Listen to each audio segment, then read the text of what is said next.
Em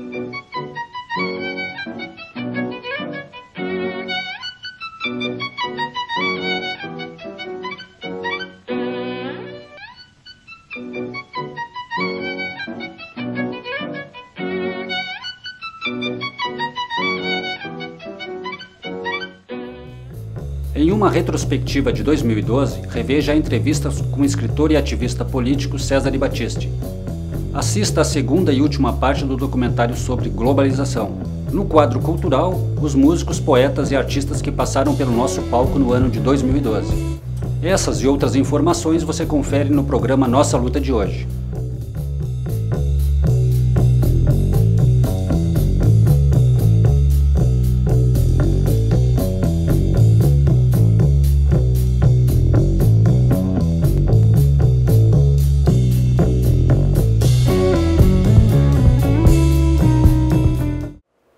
Olá, eu sou Rovaneiro Ribeiro e esse é o programa Nossa Luta do Sindicato da Alimentação de Pelotas.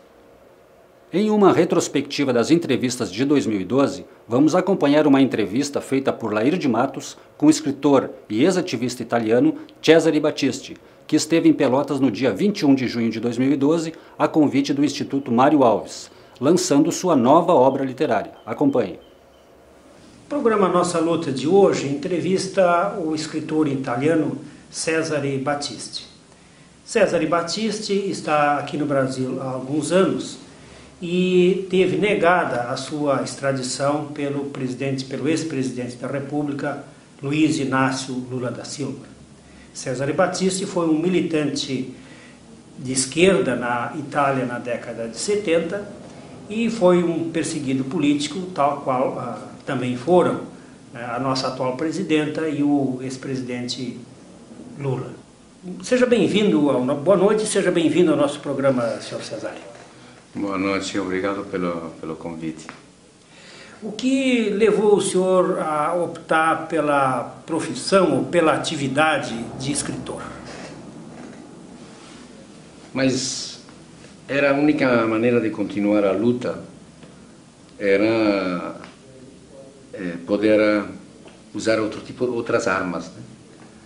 Que não era. Eu pertencia a um grupo armado que se chamava Proletário Armado pelo Comunismo. Quando acabou esse período aí, eu continuo, não acabaram meus princípios, nem acabaram meus ideais. Então, para mim, escrever era uma forma de sublimar a ação, era uma forma de passar a ação através da escritura, da escrita.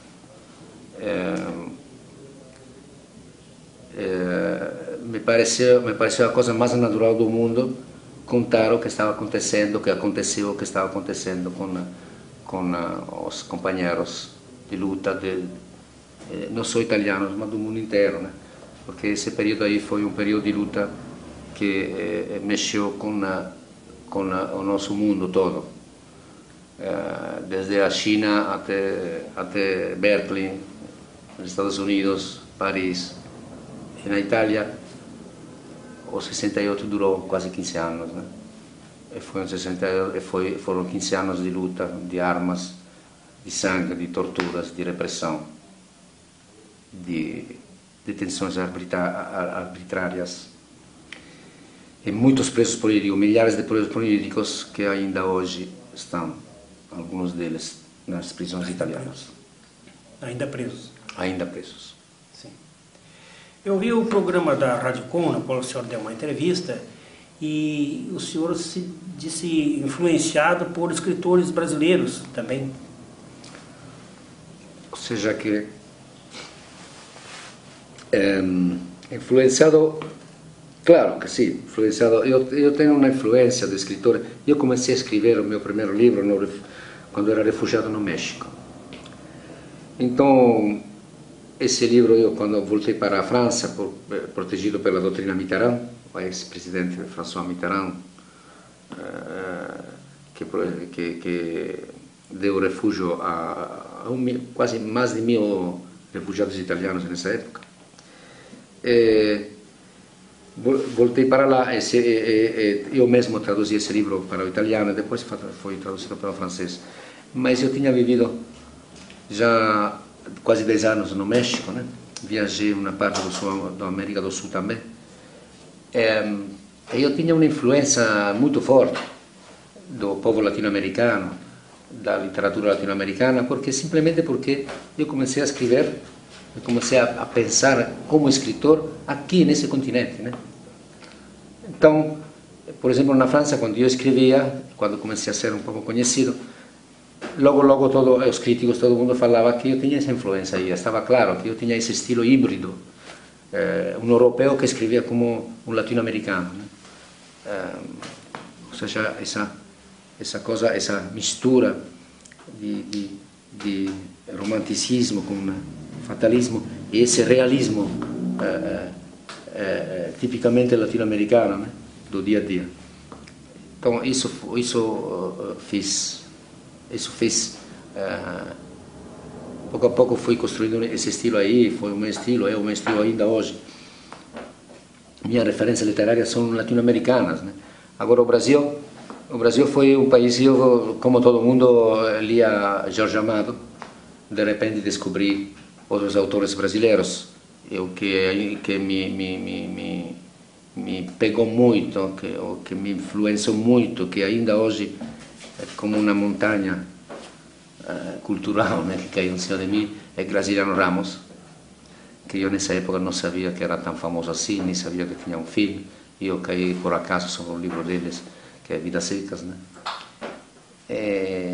Achei isso uma coisa formidável, uma coisa extraordinária, um estilo que eu achei até superior a Dashiell Hammett, como estilo simples, seco, frases curtas, onde não pode tirar nem juntar uma palavra mais, né? Bom, depois veio Guimarães Rosa, veio Lima Barreto, e veio também Enrico Veríssimo, né?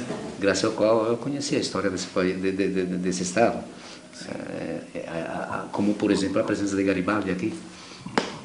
Então, foi uma influência forte,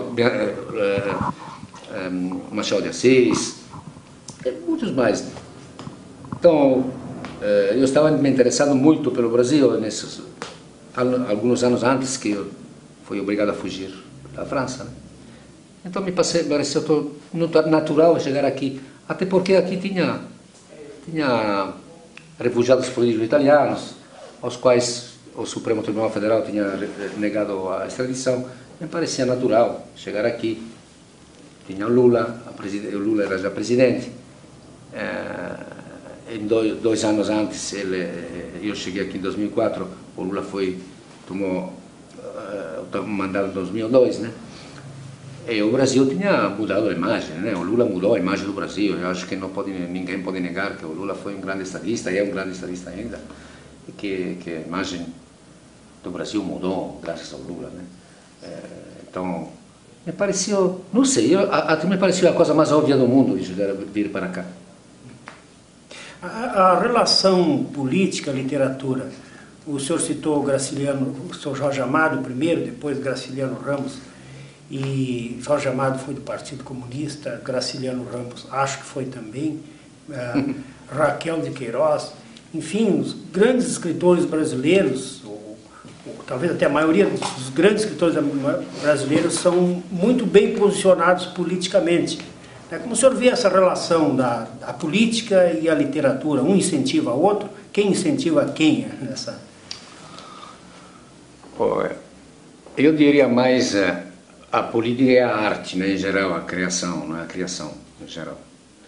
Ou seja, as melhores obras artísticas, seja de artes plásticas ou literárias, nasceram em momentos de luta.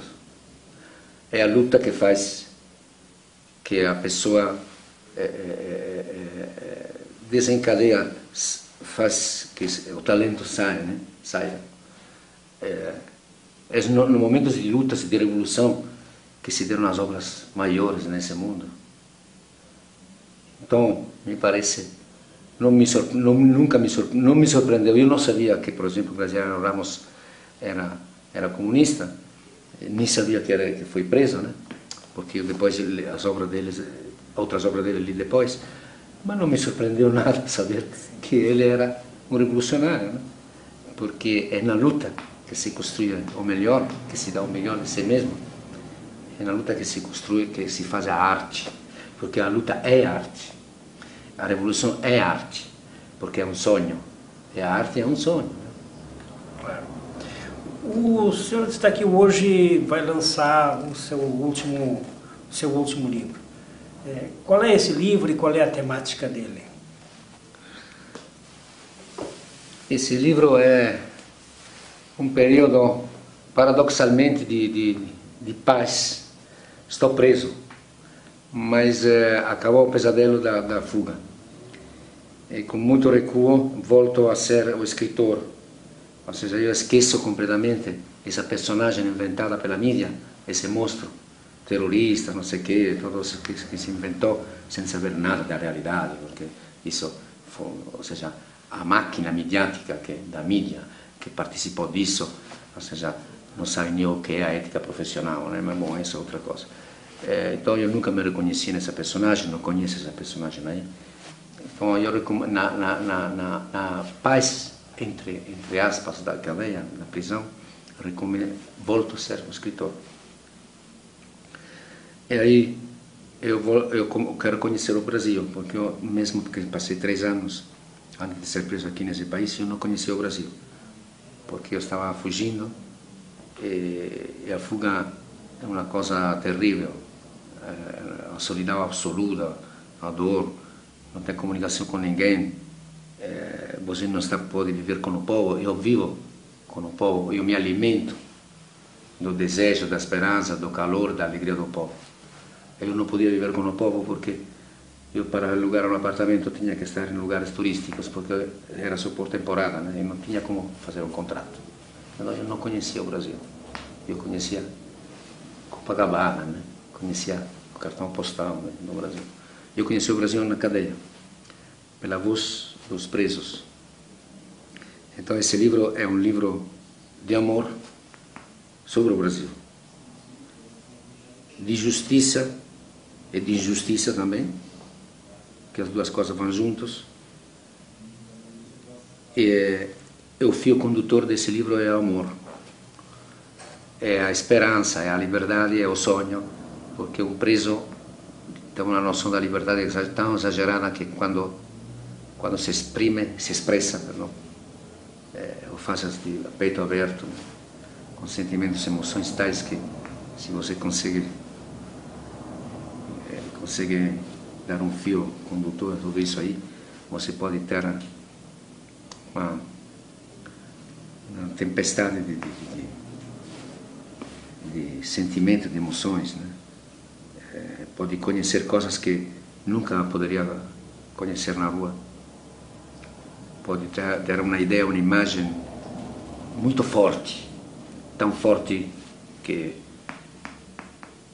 quase forte que tem o cheiro do sangue mesmo, né?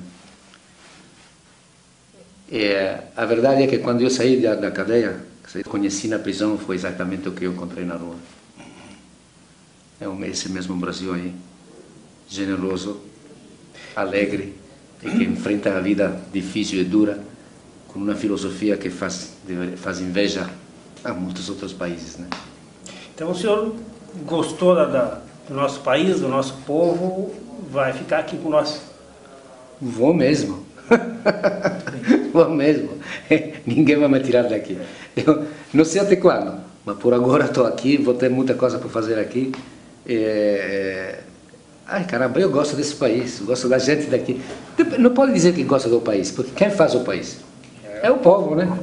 Esse povo aí se parece muito comigo. Eu não vejo nenhuma diferença. Ainda que, bom, claro, eu nasci sem pátria, né? Mais ou menos. Então não tem problema nenhum. Mas aqui no Brasil eu me integrei com uma rapidez incrível. Ou seja, que eu estou aí num boteco com qualquer um e ninguém faz diferença, né? Tem esse acento, esse sotaque aí, claro, né? Mas isso, 5 minutos depois, todo mundo olvida. E aí vai, né? Agora, então, nós estamos encerrando a nossa entrevista. Eu gostaria que na sua despedida o senhor deixasse uma mensagem, o senhor que passou tanta dificuldade na sua vida, né? Uma mensagem para os trabalhadores. Então, esse é um programa do Sindicato dos Trabalhadores nas Indústrias da Alimentação. A vida dos trabalhadores da alimentação, das indústrias, é uma vida muito dura. Também, em termos, é uma prisão também. O trabalhador entra para dentro de um frigorífico às 7 horas da manhã e vai sair às 5 horas da tarde, e é um tipo também de prisão, de escravidão. Então, eu queria que o senhor deixasse uma mensagem para esses trabalhadores da nossa categoria que levam uma vida dura também, né? Eu acredito que hoje, em um país como o Brasil, que está dando aulas de civilização, de dignidade, de ética e também econômica, ao que se autodenominou primeiro mundo. Em um país como esse, hoje, a revolução passa pela educação. Aqui, a mensagem para o brasileiro, o trabalhador brasileiro, é lutar para que todo mundo tenha acesso à educação. E se não tem tanta verba pela educação, tem mais pela defesa, num país que nem guerra tem, nem não está em guerra nenhuma, deve ter uma razão, porque a educação é revolucionária, a educação é perigosa para o sistema, para o poder, para o domínio, os dominadores. Então, a luta é pela educação, para a saúde, né? Porque as duas coisas não podem ser separadas. A outra coisa que quero dizer é que hoje, como Marx falou há 2 séculos, hoje estamos vivendo não em um só país, estamos vivendo no mundo inteiro. Globalização. A globalização é uma realidade. Hoje não podemos mais pensar em uma luta por uma região, por um país, uma revolução por um país. Hoje é global, é no mundo inteiro. Eu acredito, sempre se falou de crise do capitalismo. O capitalismo cada vez renasceu das suas próprias cinzas. E eu acredito que hoje estamos perto de uma crise definitiva, porque a máquina o capitalismo faz que a máquina substitui o homem no trabalho. O maior capital do capitalismo é a força de trabalho, é o trabalhador. E se não tem trabalhador, quem vai comprar a mercadoria do capitalismo? Então eu acho que estamos perto de uma crise final do capitalismo. Ou vamos para o socialismo, ou não vamos para nada. Eu não posso dizer hoje, se eu não sou politólogo, sou uma pessoa socialmente engajada, comprometida, não posso dizer quando isso vai acontecer. Não posso dizer se eu vou ver isso, mas acho que nossos filhos vão poder ver isso aí, vão poder assistir a isso. Muito obrigado ao escritor César Battisti, que veio à nossa cidade para fazer o lançamento de seu último livro, numa promoção do Instituto Mário Alves. O escritor e ex-ativista italiano Cesare Battisti foi caçado por seus inimigos pelo mundo todo. Além disso, foi acusado de crimes pela justiça italiana no período conturbado da Itália. No Brasil, Battisti obteve asilo político por entendimento da justiça brasileira. Vamos acompanhar a segunda parte do O Mundo Global Visto do Lado de Cá. O documentário do cineasta brasileiro Silvio Tendler discute problemas da globalização sob a perspectiva das periferias, seja o terceiro mundo ou comunidades carentes. O filme é conduzido por uma entrevista com o geógrafo e intelectual baiano Milton Santos, gravada 4 meses antes de sua morte. Dos agentes comerciais do governo americano para defender os interesses das empresas norte-americanas, o que é normal, aliás, né? Então, agora aí eles nos dizem, não, o Estado não tem importância, quer dizer, não estou dizendo que eles norte-americanos, mas esses pensadores da globalização muitas vezes nos dizem isso. Isso é que, digamos, crê quem quer ser enganado.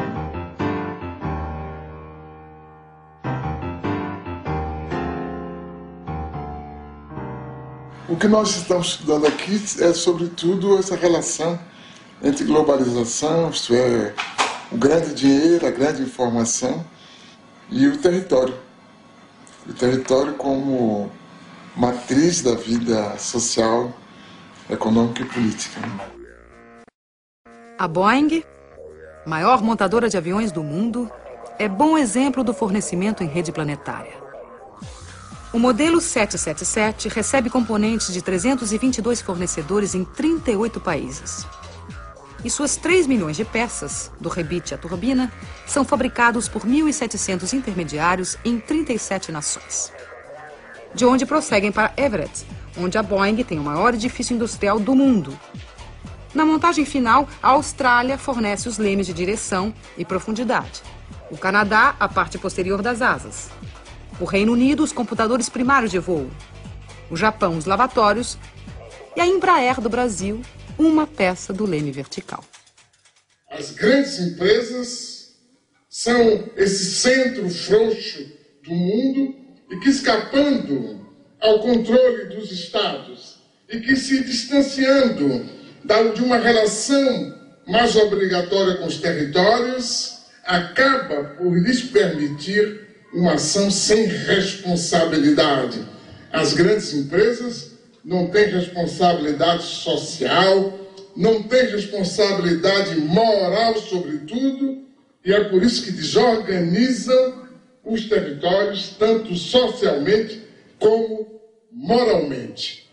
O filme Corporation, dos cineastas canadenses Mark Akbar, Jennifer Abbott e Joel Beckham, denuncia a exploração de mão de obra no terceiro mundo. Trata-se de uma divisão internacional de trabalho injusta e desigual. Distribuição de mais pobreza para os pobres e concentração de mais riqueza para os ricos. A Nike transferiu sua produção industrial para países onde não há limites para a exploração de mão de obra. Contabiliza o tempo de trabalho de seus funcionários em frações de segundo. Assim, mascara os verdadeiros valores dos salários pagos. O diretor do Comitê Nacional do Trabalho norte-americano, Charles Kenneham, denuncia a divisão do trabalho na globalização, que distribui migalhas mundo afora enquanto elimina empregos nos Estados Unidos.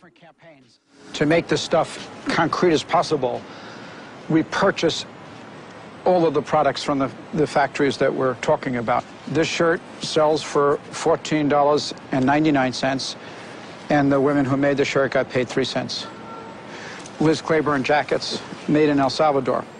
Essa foi a segunda parte do documentário. Para ver ele completo é só acessar o canal do YouTube, youtube.com/user/Crabastos, e conferir todo esse documentário, produzido a partir da visão de um dos grandes intelectuais brasileiros. No quadro cultural dessa semana, vamos recordar outros grandes momentos do ano de 2012, artistas, poetas, cantores e compositores que navegaram em nosso palco. Acompanhe. Eu protesto aqui a Vera como fez Lutero e queimo toda essa porra assim tipo Nero. Aqui eu lembro de Platão, Aristóteles e Sócrates. Eu lembro com a minha rima Shakespeare, Don Quixote, teimoso, maluco como Hugo Chaves. Tô pouco me fudendo pra Kate Charles. Amar é a saída, falou Bob Marley. Não embaço com os meus como fez Gaddafi. Dificuldade não parou o Steve Hawking, nem o Steve, nem Beethoven, nem o Charlie Chaplin. Nem preciso ser rei como Elvis. Só 1% da gana de Malcolm X. Quero mina guerreira, Elizabeth. Chegados que evoluam como Allan Kardec. Contemporâneo na ideia tipo Alex Gray. E se tentarem me matar como Galileu Galilei, um gênio no que faço, Einstein, Isaac. Minha ideia não é pop, sou como Karl Marx. Grilado com a morte de Osama por Barack. Não aceito preconceito tipo Rosa Parks.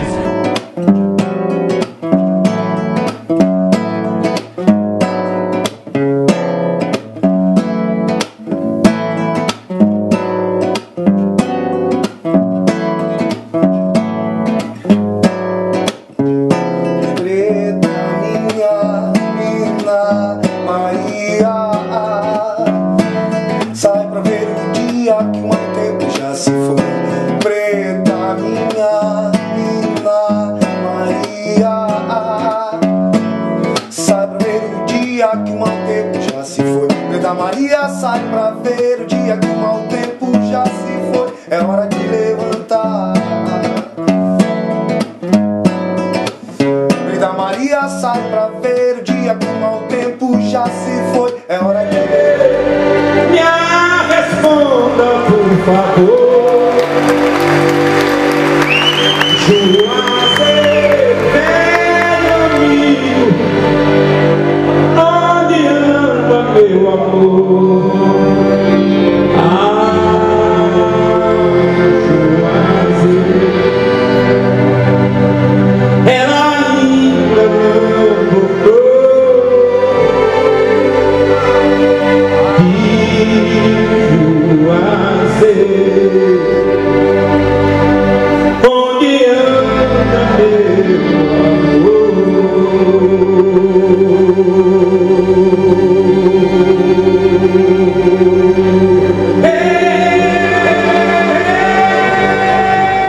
Da Radicom, 11 anos, já estava adiantando um ano. Mas eu queria deixar uma frase para mim, a grande força do rádio é a imaginação. Nada supera o imaginário. Então o rádio sempre terá sua vez, porque estimula o imaginário do ser humano. Da vida. Eu gostaria que a vida fosse assim. Não. Eu gostaria que a vida fosse. E a vida é. Mas quem sou eu que nada sou neste mundo que tudo é? Se me custa ser, sou o que não é por querer ser. Que existência que nada, que em verdade que sou, que anseio ser alguma coisa e nada sou. Duerme, duerme, negrito, que tu mamá está en el campo. Negrito, duerme, duerme, movida, que tu mamá está en el campo. Movida, te va a traer codornices para ti.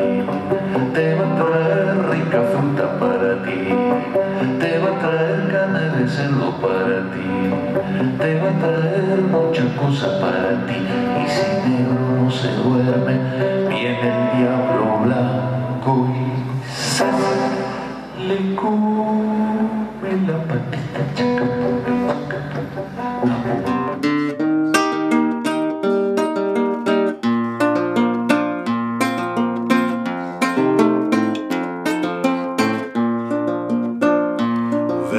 Saco, vasculha a lixeira, procura porqueira e comida também.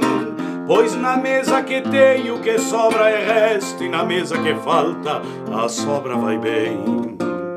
O velho do saco de lixeira em lixeira percorre a cidade, não tem documento, não conta na conta da tal sociedade. O velho do saco que a gente destrata impostando a voz, é sujo por fora, mas tem sua alma mais limpa que nós. O velho do saco aparenta perigo na estampa que traz, mas é gente boa. Volver a los 17, después de vivir un siglo, es como descifrar signos sin ser sabio competente. Volver a ser de repente tan frágil como un segundo. Volver a sentir profundo como un niño frente a Dios.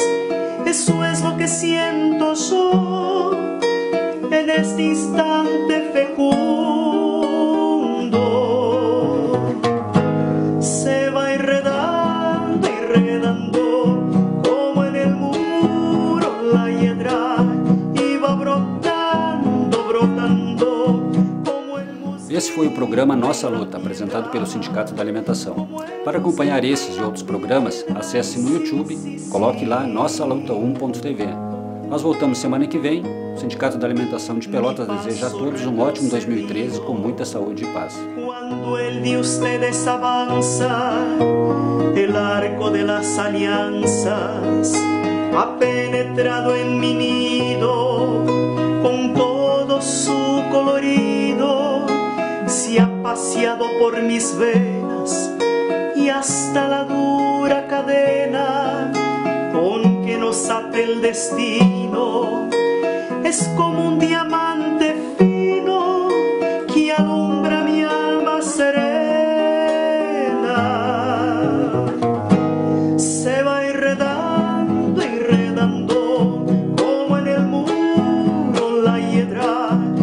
va brotando, brotando, como el mosquito en la piedra, como el mosquito en la piedra, y sí, sí, sí. Lo que puede el sentimiento no lo ha podido el saber, ni el más claro proceder, ni el más ancho pensamiento. Todo lo cambia al momento, cual mago condescendiente